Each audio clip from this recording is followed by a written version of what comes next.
What's up YouTube? Today I'll be showing you how to make custom vinyl decals just like these ones. Or just like this other one that I made on my other video. What you're going to need is some vinyl, some transfer tape. You can use a pair of scissors, but I like to use a paper trimmer so everything's perfectly straight.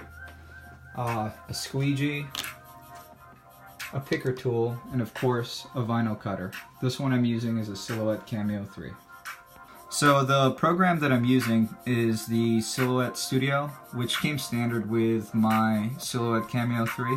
You can actually download it on the Silhouette America website for free if you want to just practice, but this is a design that I've already had designed previously. If you want to just take an image from the internet and learn how to trace it, you can go ahead and watch my other video on how to make decals using the trace feature. The cutting mat that comes with the Silhouette is 12 inches wide and 12 inches tall. I like to use this paper trimmer to just cut a portion of the vinyl that's just about the same size as the Silhouette's cutting mat. The cutting mat has a tacky surface, so it holds the vinyl in place while the machine is cutting your design. So make sure that you line up the vinyl on the mat pretty evenly on the borders so your design doesn't get messed up when it cuts out the edge of it. Also make sure that you have it stuck on the cutting mat so that it doesn't slide around while the blade's trying to cut a fine design. So now that it's ready to insert into the machine, just load it and pull your design up. Go over to send. Make sure that you press this cut button. I like to use ratchet blade. Make sure you select vinyl glossy if that's what you're cutting. My settings on Oracal 651, I do like to use 4,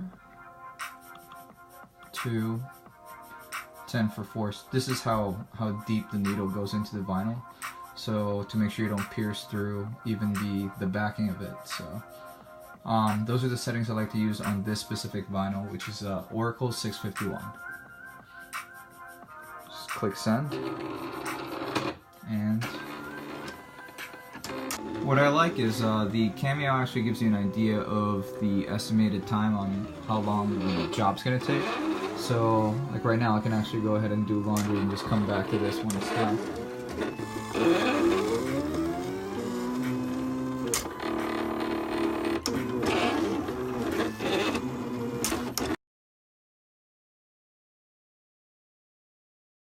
Now that it's done, I even got a load of laundry done.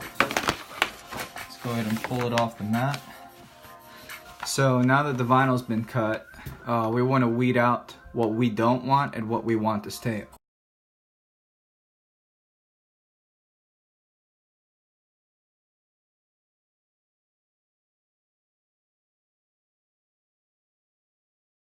Now that we've weeded out what we don't want, we can go ahead and put transfer tape on this and make some decals. So what I like to do is actually cut the transfer tape just like how I do the vinyl and lay it down flat on the table. Make sure you spread it as evenly as you can, as flat as you can, to avoid any wrinkles on the decal, and I like to tape the corners so it stays down. Then you take your design and you just lay it down slowly from the middle, starting from the center. Press outwards from the center, just gently. No need to press on it hard yet.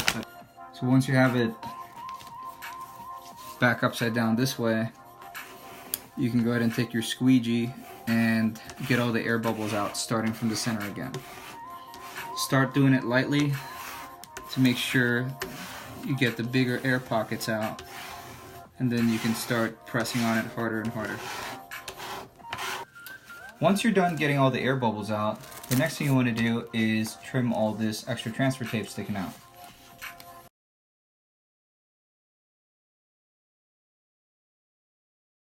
Once you're done trimming the edges, now it's time to cut the sheet into several decals.